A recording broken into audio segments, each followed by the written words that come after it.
How did the Romans manage to eat raw vegetables seasoned with salt solution?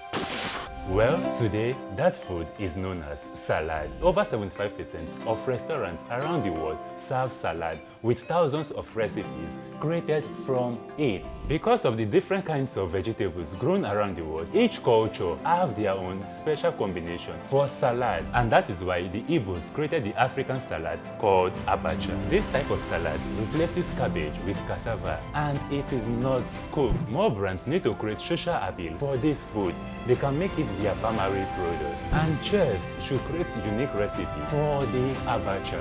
Like instant coffee that is being drunk at home, today more people are buying into its social appeal. This is because of the refined taste and artistic appeal that coffee brands have created. This can also be done with the African salad, and with the rise of the vegan culture, we can see this food becoming a global brand.